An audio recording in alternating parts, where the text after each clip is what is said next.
Welcome back to another video, and in today's video we're going to be doing our Double or Nothing 2026 predictions. Now this is a show that's always very good. They do a really good job at booking Double or Nothing all the way to All In, and I don't think it'll be any different this year. We have a lot of great matches on this card, so I cannot wait to get some of these matches. And we're kicking this one off with Kazuchika Okada versus Konosuke Takeshita. The match that we're finally getting. Has been a long time with this kind of weird feud rivalry where they kind of haven't been feuding, but they have been, and it's kind of been a weird little thing. They haven't been able to put hands on each other in ring yet, and now they'll finally have a moment to do that. Yeah, this match I think could easily be one of the ones to steal the show and be a 5-star match straight out of the gate for AEW. But yeah, I am going to go with Takeshita to get the win here. I think him being the new international champion should be the way we go for this to help him have something going into All In. So I think that is your man to take the win here. But yeah, this match should be really good. I'm glad we are getting the payoff finally. It did take a little bit of a while, which I do think AEW kind of has been doing a little bit more. Is trying to drag things out a little bit more, wait for like the bigger shows, and I do get that. But at the same time, they didn't do a very good job all the way through with this storyline in particular, at least. But yeah, I'm gonna go with Takeshita to get the win here.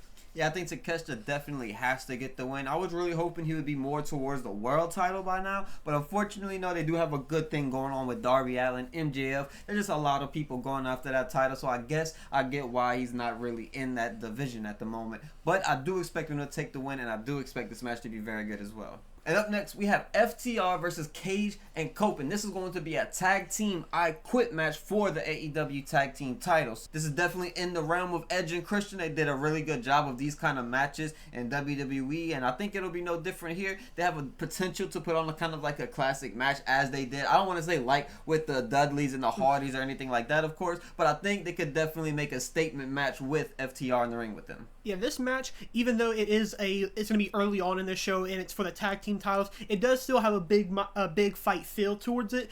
This is an I Quit match, so if they do lose, they will have to retire as a tag team. So there'll be the end of them two together. But you also have them going for their tag team champions. If they win, they get gold for the first time, and it's another tag team belt that they finally get to say that they have under their belt. And yeah, I think obviously the Cope and Christian are gonna win this match. So I think this match can be really good. I think if anybody's gonna pull out a banger match out of them, I think FTR can do it. But I'm interested to see how far we'll see Cope and Christian go in this match.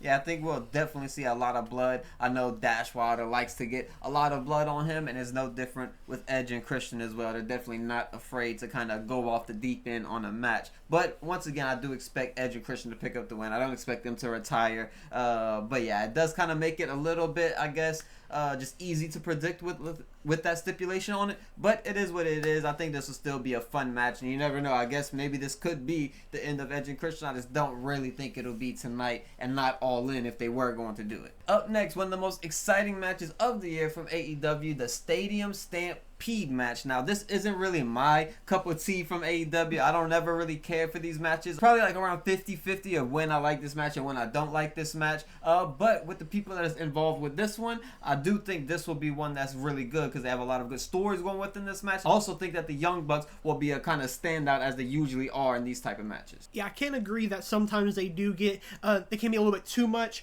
in these types of matches, but when done right, they are some of the best matches in the night. I'm interested to see which direction they go, whether this is like later in the night and it gets a lot more time, or this will be kind of a fly-through match and everybody kind of gets their spots quick and we get out of there if it's earlier in the show. But yeah, I think the Bucks have been in this position before, so I think they'll be able to make it work. Obviously, Kenny Omega's going to be there, so yeah, it's a lot of great people going against Ricochet and the Don Callis family. So yeah, a lot of great names in this match. I am going to go with the baby faces to get the win here. Jericho, the Hurt Syndicate, the Elite. It's a very strong team with a lot of big names, and yeah, I think they take the win.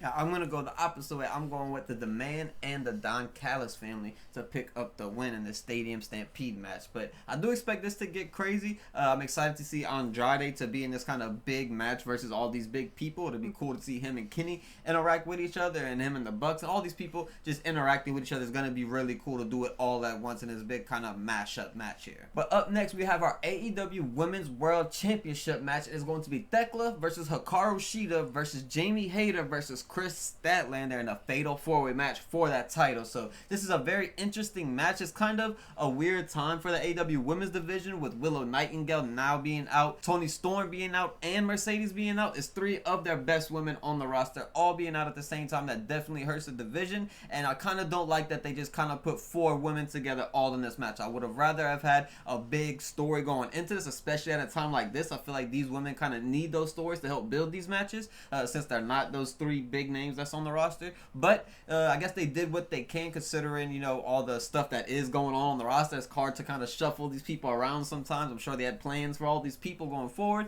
and they weren't able to kind of get to those plans because of the injuries. But I do think this match will be really good, and I am going to predict Jamie Hayter to get the win. Yeah, this match can definitely go a lot of ways. I am leaning more towards Thekla to retain here, though. I think this can be a really good night for Jamie Hayter. I think she does have the potential to walk out as the champion. I would like her to stay in that tag team division, maybe eventually make a shot at Megan Bayne and Lena Cross. So, yeah, I'm interested on kind of either way we go, but I could also even see a world where we go back to Chris Statlander. Maybe she is maybe she turns heel tonight, or we do something more with her now to maybe change things up again. But I think Thekla does walk out. I wouldn't mind seeing her run go a little bit longer as well. Yeah, I definitely like the idea of Chris Statlander turning heel. I feel like after her title reign, she kind of fell back down the card. That's not really what you want to see when you put the world title on someone and they lose it. You kind of want to see them stay at that kind of height, and she wasn't really able to hold that, in my opinion. But hopefully, you know, she can have something go on that'll kind of elevate her to the next level. I think if you could find some kind of tag team partner for her to kind of stay with her, maybe she could be a really good partner in the tag team division to go against Megan Bayne. I think that'd be a crazy matchup. But we're going to our Owen Hart Cup quarter finals, and that's going to be Samoa Joe versus Will Ospreay, and this is obviously the first match of this, and it's going to be very, very good. Samoa Joe, obviously a legend in this, and Will Ospreay is going to be a legend in this, and I don't expect this match to be bad in the slightest. With Will Ospreay and Samoa Joe, the bar of the match can only be so low, and I do not expect it to exceed that bar, but I do think the obvious answer is going to be Will Ospreay to walk out of this match as your winner. I think he's the obvious also winner of the Steel and Heart tournament itself, but he also has somebody on the other side of the bracket who will be fighting later in the night, so we'll see who does end up winning the entire thing. But yeah, I think Ospreay will pull out a win, and yeah, Will Ospreay versus Samoa Joe, it has to be somewhat fun at least. There's no telling if he will have some Death Riders next to him, or if Samoa Joe will have some Ops next to him. So no telling what will happen during this match. I'm sure there'll be some kind of clash between the two, maybe at the end of the match, before the match, who knows, because they do have a match against each other on the pre-show. Sticking with the men's Owen Hart Cup quarterfinal, we have Bandito versus Swerve Strickland. Now this is going to be a very good match. Bandito had a really good start to the year, and he kind of cooled off. I don't really know what was going on with him. I don't know if maybe he was hurt or just wasn't being booked. I'm not really sure what it was, but I'm happy that he's back on TV, back in a big position. It would be nice for him to get the win, but unfortunately I am going to go with Swerve Strickland picking up the win here. Yeah, if Will Ospreay isn't your winner of the Owen Hart, the winner of this match will be the winner. I can only imagine. Bandito and Swerve obviously is another banger match, and this is a match I think I am most excited for. These two are going to have, I think, in one of the best matches of the year, potentially. And yeah, I think Swerve will probably walk out of here as the winner. But if Bandito does win, I am not surprised, and I would not mind it either, because him versus Ospreay is a match I can't wait to see. But I do imagine that we will get that Will Ospreay Swerve Strickland rematch again, but this time when the odds are a lot more higher. And up next, we have our women's Owen Hart Cup quarterfinal match, and that is going to be Athena versus Mina Shirakawa. Now, unfortunately, Mina Shirakawa hasn't been booked the best in AEW, so I do think Athena is just going to beat her. I don't really have a whole lot of kind of stuff to say about this, because it does feel just that simple. Yeah, I'm going to go with Athena as well. She feels like your kind of obvious winner of this tournament, which could be something that sounds too good to be true, and we'll obviously see how that plays out for her. But yeah, I do believe she'll beat Athena, but this could also be a little of a sneaky banger match. Yeah, Mina Shirakawa has definitely nothing to do with her in-ring work or her character or anything. I do believe that she has one of the better characters in AEW. She's pretty funny. I do like her in-ring. At first, I do believe she was kind of adjusting a little bit, and she was a little bit slow to things, but she definitely did adjust, and I think she's doing really, really good work right now. So hopefully at some point she can start picking up some big wins and maybe head towards a TBS title at the very least. And up next, we have a rematch of what we just seen on Dynamite, and that is Jon Moxley versus Kyle O'Reilly for that Continental Championship. championship, except this time it's going to be no time limit, because we did see a time limit draw happen on their previous match, and this match I can't really say I'm very excited for. I'm not really a huge fan of like super technical wrestling, and sometimes Jon Moxley has these kind of slow wrestling paced matches where it's sort of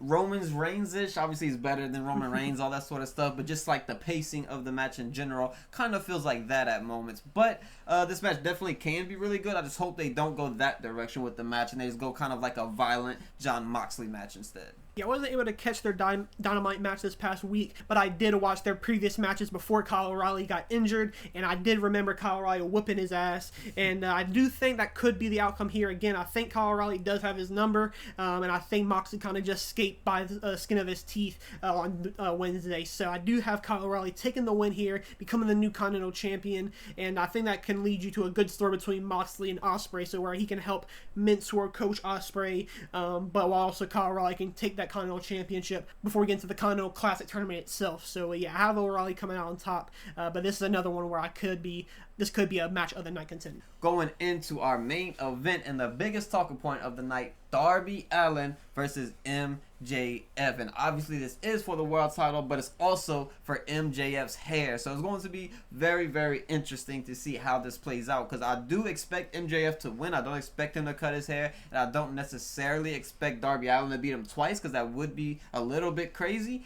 But at the same time, Darby Allin is on an incredible run right now. But the excuse that I'm kind of going with is that he's had all these matches. He's beat up at this point, and now it's just time for MJF to take advantage of that and get the big win. Yeah, this is a very big match, and I am interested to see who is going to win. I think either man obviously has a very good shot in here, but I am going to go with Darby Allin to walk out on top. I think there's something cool to tell if MJF does lose. He loses his hair, and we kind of see MJF kind of go on a downward spiral. Maybe drop him down back into one of the mid-card divisions. I know you kind of said earlier you don't like to see the guys who are in that World Championship match or the World Championship matches and kind of drop down, but I think for him, he's already been at the top. We know how good he is, but I think if you can bring him to the TNT champion division and you kind of let him run that over for a little while, you can have some new guys like Kevin Knight who have already made a name for himself now, but you have more guys like that. Maybe Speedball becomes a more prominent name if he has to interact with guys like MJF. So I have Darby Allin walking out on top. He still retains because at the end, I think at All In, your match will be Ospreay, your eventual Owen Hart champion, or your Owen Hart Cup tournament winner, versus Darby Allin as your world champion. So yeah, how will that actually happen? Who knows? But yeah, I do have Darby Allin. Yeah, that would definitely be incredible to see. And Darby Allin is one of my favorites, and I would love to see him get the win. I think it would be a cool, funny moment if MJF did get his hair cut. I just don't necessarily see it happening. And I do think that leading into All In, I would like to see MJF as the champion. I didn't really like that he lost it in the first place, but I did like that Darby Allin won it, so it's kind of like this 50-50 thing with me, because Darby Allin is literally my favorite wrestler in AEW, so it's kind of like a weird moment where I didn't want MJF to lose, but the person that took it from him was my favorite, so, you know, I guess I'll take what I could get when it comes to this feud. I'll be happy either way. That's going to wrap it up for AEW Double or Nothing 2026. What is the match that you're most excited for going into this? Yeah, like I said, I think that Bandito and Swerve match could be a real match of the year contender. Both guys have been having great matches. Obviously, Bandito, we haven't seen as much of him as of late, but I obviously think he still has a 5-star match laying in him. Same thing with Swerve Strickland. I think he obviously kind of always has these banger matches, especially on the bigger pay-per-views. So yeah, when both men collide, I think it will be a great match. But also that Darby MJF match, especially if we get the haircut in the ring if MJF were to lose, I think that would be some great television. Yeah, I'm definitely going to go with that match myself, Darby Allin and MJF. But let us know what you're most excited for about AEW Double or Nothing, and we'll see you guys in the next one.